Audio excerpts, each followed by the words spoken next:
Breaking news. Bhojpuri भाषा के comedy king कहने जाने वाले मनी मेराज को फाइनल बेल मिल चुका है 4 महीने के बाद। तो मनी मेराज जो 21 आरोप में जेल गए थे और मनी मेराज को कैसे बेल मिला और मनी मेराज जो है कब जेल से बाहर आ रहे हैं, तो पूरी जानकारी देने वाला हूँ। मनी मेराज जो एक भोजपुरी भाषा के कॉमेडी क्रिएटर है, बिहार के रहने वाले हैं मनी मेराज। और मनी मेराज जो है यूट्यूब पर काम करते हैं और मनी मेराज का जो है 10 मिलियन से ज़्यादा फॉलोवर्स है। और मनी मेराज जो आज से 4 महीने पहले जेल गए थे, उनके ही साथी ने उनके ऊपर आरोप लगाया था। दरअसल बात यह है कि मन्नू द ग्रेट उनके ही टीम की एक लड़की थी और मनी मेराज के ऊपर आज से 4 महीने पहले आरोप लगाया था। मेरा जो है धर्म परिवर्तन करवाया गया है और मेरे साथ शोषण हुआ है, यानी कि एक तरीका से आप समझ सकते हैं कि ये जो है लव जिहाद वाला केस हो गया, क्योंकि मनी मेराज जो है एक रिलीजन मुस्लिम है और मन्नू द ग्रेट एक रिलीजन जो है हिंदू है।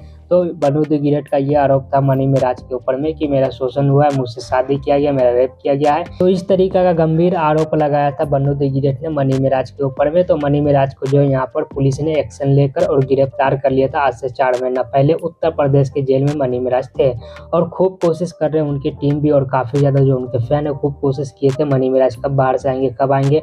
और मनी मेराज जब से जेल गए हैं तब से चर्चा का विषय बने हुए हैं। फाइनली इंतजार हुआ खत्म मनी मेराज के फैन का। अब फाइनली मनी मेराज को यहाँ पर बेल मिल चुका है। मनी मेराज को जो वकील है उन्होंने बताया 17 तारीख को उनको बेल का पेपर जो है दे दिया गया था। अब उनका बेल फाइनली होने वाला है। अब कोर्ट में वो पेपर जाएगा, उसके बाद जो वहाँ पर कोर्ट जो है यहाँ पर बेल में रिहा कर दिया जाएगा मनी मेराज को। तो 1 से 2 दिन के अंदर में फाइनल मनी मेराज जो है वापस लौटने वाले हैं। तो यही थी ब्रेकिंग न्यूज कि मनी मेराज जो है अब जेल से बाहर आ चुके हैं। तो मनी मेराज जो है किस आरोप पर जेल गए थे ये तो मैं आप सभी को बता ही चुका हूँ। अब बता ये चल रहा है कि मन्नू द ग्रेट ने यहाँ पर जो है केस में कुछ चीज चेंज किया है, स्टेटमेंट कुछ और ही दिया है। इस वजह से यहाँ पर मनी मेराज को जो है बहुत जल्द बेल मिल जा रहा है, ऐसा उड़ती खबर आ रहा है निकल कर। बाकी आप लोग कितना मनी मेराज को मिस कर रहे थे मनी मेराज के ना होने के लिए, और मनी मेराज जब जेल से वापस आ रहे हो तो आप लोग कितना खुश है ऐसा फैन, कमेंट में अपनी राय जरूर दीजिएगा। सोशल मीडिया रिपोर्ट सत्ता से सिनेमा।